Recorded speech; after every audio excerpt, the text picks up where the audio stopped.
বাগেরহাটে দুর্বৃত্তদের গুলিতে জেলা স্বেচ্ছাসেবক দলের সাধারণ সম্পাদক তানু ভূঁইয়া নিহত হয়েছেন। এ বিষয়ে বিস্তারিত জানাতে বাগেরহাট সদর হাসপাতালে আছেন রিপোর্টার আলী আকবর টুটুল। সরাসরি যাচ্ছে তার কাছে।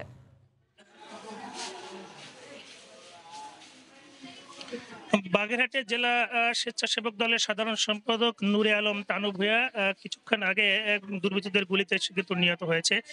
আমরা আসলে তার পরিবারের কাছ থেকে যতটুকু জানতে পারছি,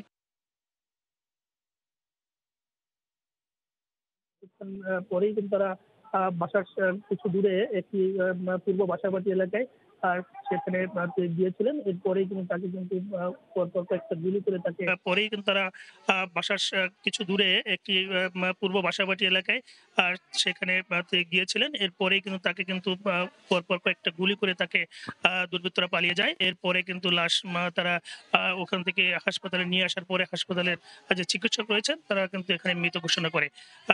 চিকিৎসকরা বলেছেন তাকে তার শরীরের গুলির চিহ্ন রয়েছে। হয়তো ময়নাতদন্তের পরে আসলে বিস্তারিত জানা যাবে।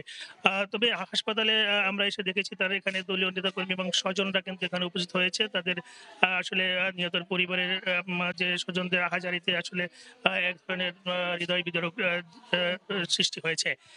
আমরা পুলিশের সাথে কথা বলছিলাম। আসলে পুলিশ যেমনটা জানিয়েছে, পুলিশ বলেছে যে আসলে ঘটনার পর যে খবর পেয়ে তারা পুলিশের ঊর্ধ্বতন কর্তৃপক্ষ এবং ঘটনাস্থল পরিদর্শন করেছেন এবং নিহতের পরিবারের সাথে তারা কথা বলেছেন এবং এই ঘটনায় আসলে যারা দায়ী আছে না কেন তাদেরকে ব্যবস্থা নেওয়ার জন্য তারা কিন্তু ইতিমধ্যে কিন্তু কয়েকটা টিম পুলিশ কাজ করছে এমনটা জানিয়েছে পুলিশ।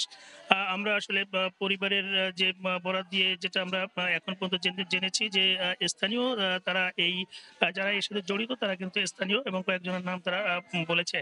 তারা কিন্তু সুষ্ঠু বিচার দাবি করেছে এবং এই জেলা স্বেচ্ছাসেবক দলের যে সাধারণ সম্পাদক তার একটা কন্যা সন্তান রয়েছে ১০ বছর বয়সী।